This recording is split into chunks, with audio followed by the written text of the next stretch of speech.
Hello, everyone. Jonathan Bear here, acting as Mercury's messenger, and this is the show Random Stuff.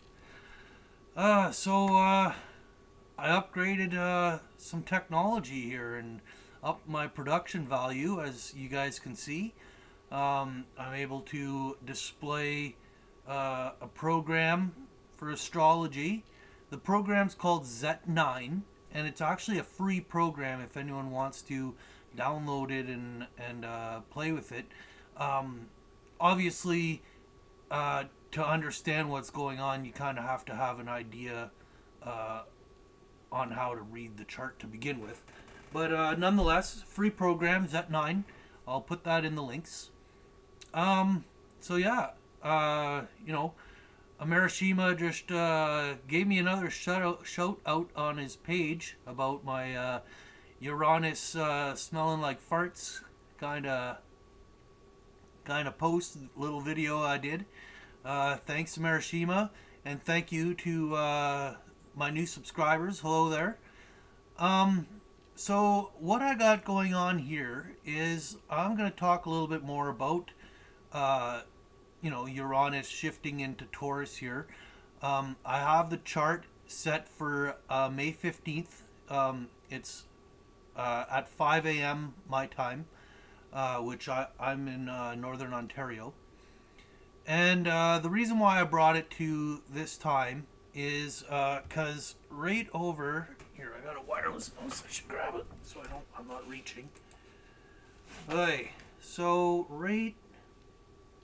oh, right here, we got the moon at 24 degrees and the sun at 24 degrees. It's a new moon in Taurus, okay? Uranus is right here. He's still at 29 degrees 59 seconds. He's just about to go into Taurus, okay? Now, just so everyone knows, Taurus season actually started on the about the 20th of April, okay? And this Taurus season had a well, actually it's not yet. The 29th will be the full moon in Scorpio, okay? We also have this Pluto and Mars. Well, they kind of parted ways now.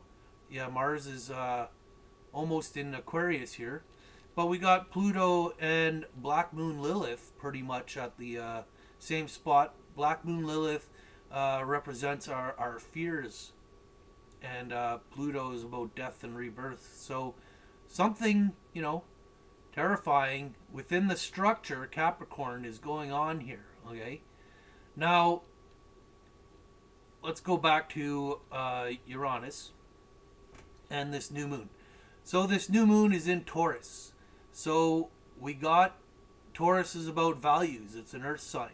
So we got a new moon happening, which will carry on for 28 days, okay? So whatever's going on around around this point, other before the new moon or after the new moon, kind of that energy gets carried out throughout the month. So 2 days before, 2 days after, kind of deal. The energies will go throughout that moon cycle. Okay.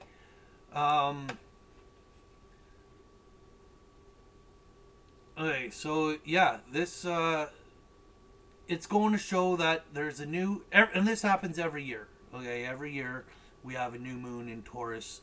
Um, you know, late April, early May kind of deal.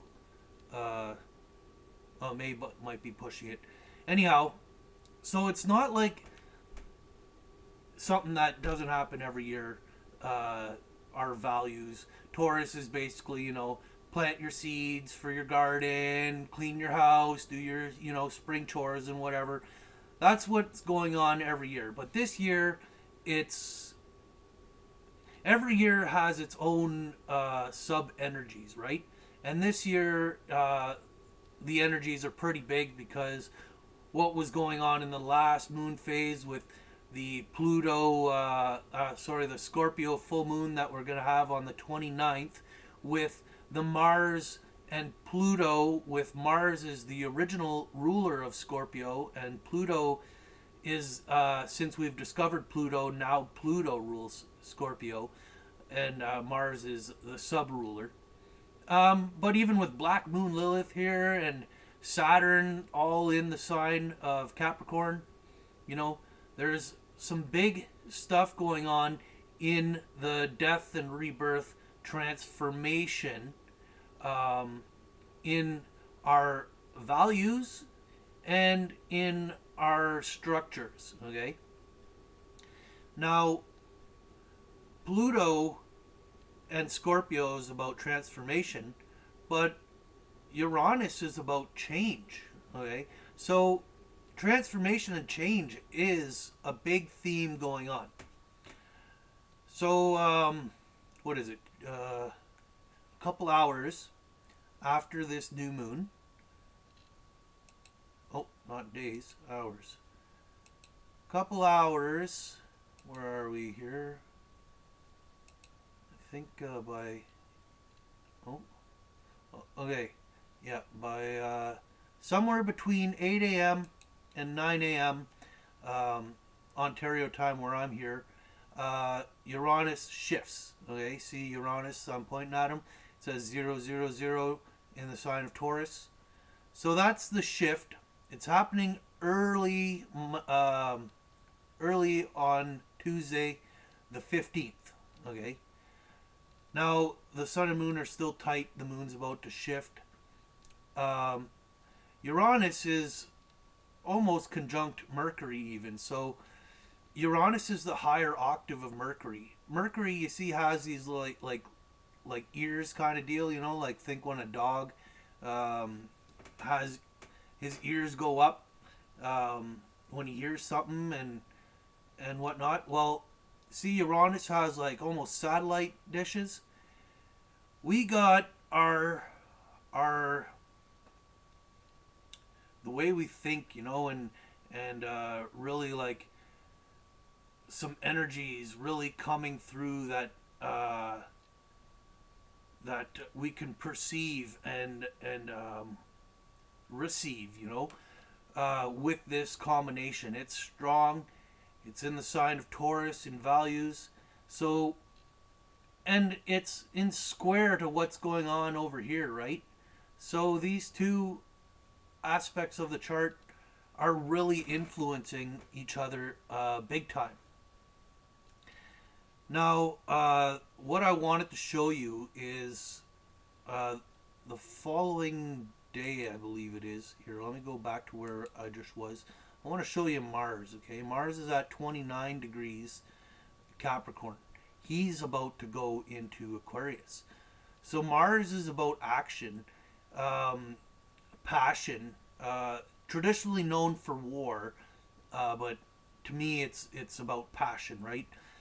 And it's in the sign of government structure. So Mars, in square to this, is about to take action from our structure. So the government might take action.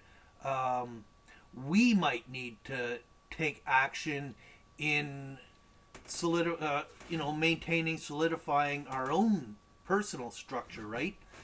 That will be connected to our values. So our values are going to be very important in this this shift going on as well, right?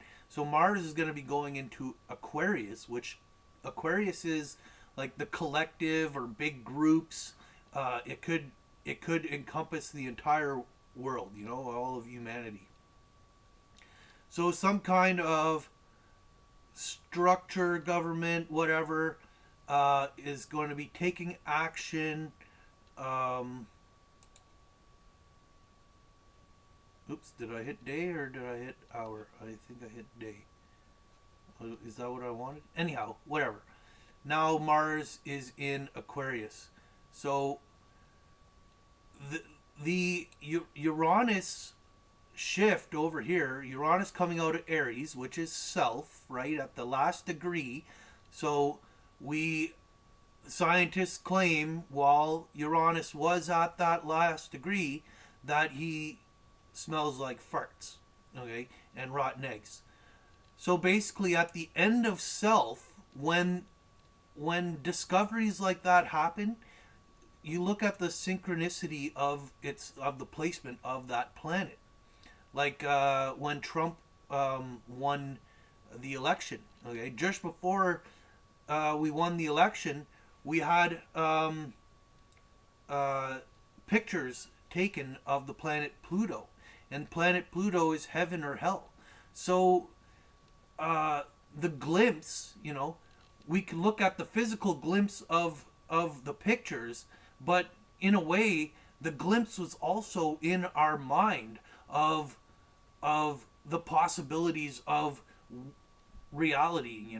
We were on a tipping point of heaven or hell, and really, I think Trump leads us more towards hell than heaven. My personal view is more people didn't vote, and so therefore the quantum vote was for the end of this corrupt system, right? More people refuse to vote because it doesn't represent their voice anymore. Their voice is better represented by not voting. Anyhow, I got off track a little bit. So yeah, this shift of Uranus leaving Aries and going into Taurus, smelling our stink and freshening up our values, is how I put it, will the following day trigger this Mars. So whatever happens here, the following day, some action is going to happen here. Okay, now that's kind of what I wanted to show you in this video. Excuse me. The transformation, the death and rebirth, is already kind of started, or windows of it have already appeared when Mars transited Pluto here on the 29th, when we have that full moon over here. The full moon won't be conjunct Jupiter, but nonetheless, here's where you could already see the shift changing, right? And yeah, so at the end of this moon cycle and right at the beginning of the next moon cycle is when that shift really hits hard, right? Really like kicks in, and the next month is all gonna be about something new with our values, and I can't really say what's gonna happen with this aspect here. Some kind of repercussion, some kind of action is gonna take place. Hopefully, one that we value, right? Hopefully, our values is what's going to affect the Mars transition here.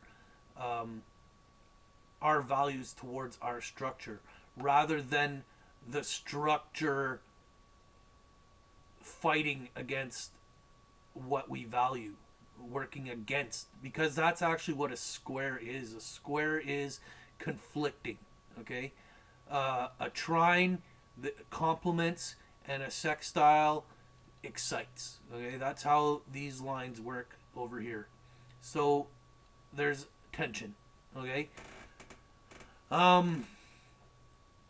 Yeah, I hope everyone kind of understood what I was explaining here. Reading charts like this on video is kind of new to me. My channel's new even. I've really just been pursuing astrology so far for my own personal knowledge, and but it's where I kind of want to start growing. Right, Uranus moving into Taurus. Taurus is my ninth house, which ninth house is higher beliefs, education, philosophy. It's basically like when you can become a teacher, and especially like I'm over 40 now. Doesn't really look it.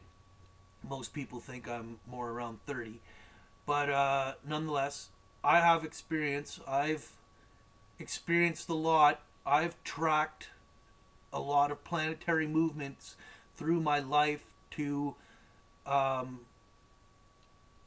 to just see how my life experiences reflected in the cosmos. Um, but anyhow, this is somewhere where I'm hoping in the next 7-8 years, while Uranus is in this sign, uh, I can make a living at this. And thank you for all of you guys who are following me now and supporting me while this is kind of new and maybe a little rough. But things will get smoother. I'll get more confident and whatnot. And yeah, as well, if anyone wants a reading, I believe in pay it forward. And I also believe in just setting it up so people who can afford to donate can. So I'm willing to do readings for people. There's no charge. It's going to be on donation. Whatever you think the reading was worth, uh, you know, is and you don't have to as well at the same time. Pay me any money. I don't even have any kind of uh, payment systems like Patreon or anything like that set up at the moment. So that is all something we could figure out. But if you do want to do a reading for me, I'm gonna have to basically record it and send it to you personally. I don't have Wi-Fi where I live. I live actually really rural. I don't even have running water this time of year. I can't wait till it's running again, because it can be tough, you know. The snow is almost gone up here, so I can't be collecting snow anymore. I got some rain barrels until the groundwater thaws and I could have flowing water again. I truck my drinking water in at the moment. Anyways, yeah, this is my video. Thank you very much for watching, and see you guys all again soon. Bye for now.